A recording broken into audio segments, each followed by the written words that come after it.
আসসালামু আলাইকুম। হ্যালো বন্ধুরা, তোমরা কেমন আছো? আশা করি তোমরা ভালো আছো। আমি আলহামদুলিল্লাহ ভালো আছি। আজকে তোমাদের জন্য আবার একটা রেসিপি নিয়ে আসলাম, একটা মজার রেসিপি। যারা ফুলকপি খেতে পছন্দ করে না তারাও এটা খেতে অনেক পছন্দ করবে। ডিম ফুলকপির ভাপা অনেক টেস্টি, সবাই চেটেপুটে খাবে যদি এভাবে করে দাও। চলো শুরু করি। আমি ফুলকপিটা একটু লবণ দিয়ে ভাপ দিয়ে নিব। তোমরা বেশি করে করলে বেশি করে করবা, আমি একটু অল্প করে করব যেহেতু আমার সদস্য কম বাড়ির। আমি ফুলকপিটা একটু ভাপ দিয়ে নিচ্ছি। তোমরা প্রথম থেকে শেষ পর্যন্ত দেখো আমি কি করতেছি। ফুলকপি যারা পছন্দ করো না, এভাবে যদি এই রেসিপিটা তৈরি করে খাও অনেক মজা লাগবে।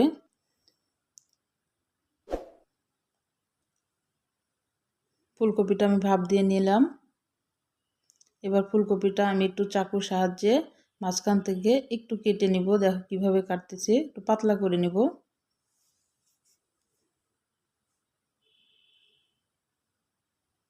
আমি একটা বাটিতে একটা ডিম ভেঙে নিয়েছি আগে থেকে, আর একটা ডিম আমি দিয়ে দিব। আমি 2টা ডিমের করব। তোমরা বেশি করে করলে বেশি করে ডিম নিতে পারো, আমি অল্প করে করতেছি। একটু লবণ দিয়ে দিলাম ডিমের সাথে, ডিমটা ফেটে সাইডে রাখলাম। এবার আমি ফুলকপিটা সাজাই নিলাম একটা বাটিতে। আমি একটা বাটিতেই বসাবো, তোমরা ছোট ছোট বাটিতে করতে পারো এটা একটা একটা ডিম দিয়ে। আমি ডিমটা ঢেলে দিলাম ফুলকপির গায়ের উপরে।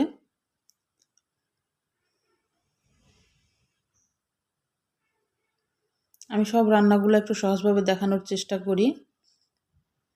আলাদা আলাদা বাটিতে করা ঝামেলা মনে হয় আমার, আমি এই কারণে একটা বড় বাটিতে বসাই দিলাম, যদিও আমার পরিবারের সদস্য কম এই কারণেই। আমি একটু কাঁচামরিচ কাঁচা পেঁয়াজ দিয়ে দিয়েছিলাম উপরে। এবার আমি পানি বসাই দিয়েছিলাম ভাপে দেওয়ার জন্যে।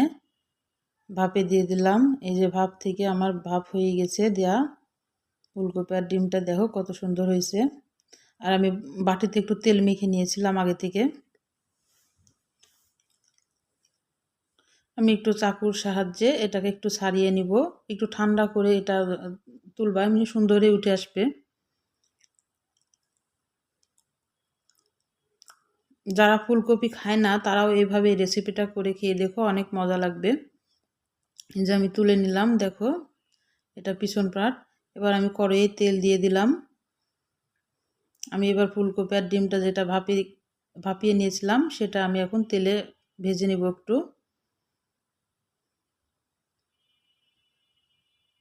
আমার তুলতে যেয়ে একটু মাঝখান থেকে ভেঙে গেছে, ওটা কোনো সমস্যা না। আর ছোট ছোট বাটিতে করলে সুন্দর হয়ে ওঠে, ভাঙে না। আমি সহজভাবে দেখানোর চেষ্টা করলাম এক বাটি তো কিভাবে করা যায়। এই যে আমার ভাজা হয়ে গেছে, আমি লাল করে একটু ভেজে নিয়েছি দেখো।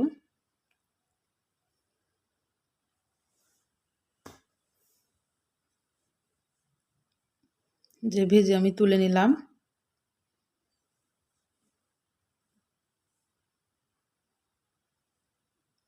আমি এবার পেঁয়াজ কুচি দিয়ে দিব। বড় সাইজের 2টা পেঁয়াজ নিয়েছি।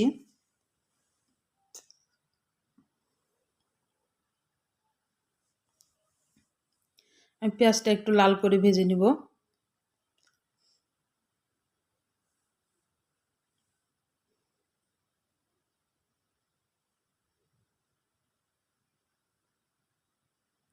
আদা রসুন জিরা বাটা দিয়ে দিব একটু।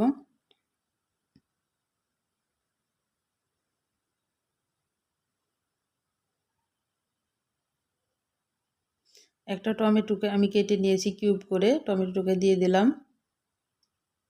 টমেটোটা দিলে গ্রেভিটা অনেক টেস্টি হয় খাইতে। লবণ দিয়ে দিলাম স্বাদ মতো। দিয়ে একটু ভেজে নিব 1 মিনিট মতো।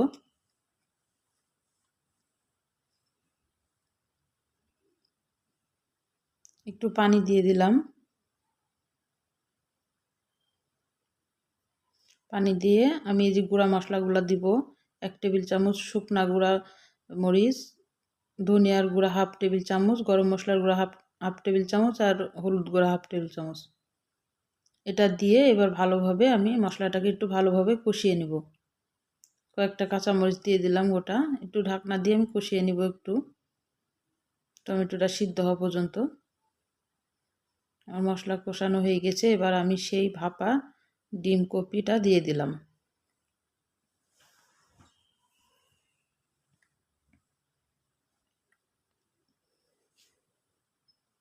এবার একটু পরিমাণ মতো পানি দিয়ে দিলাম।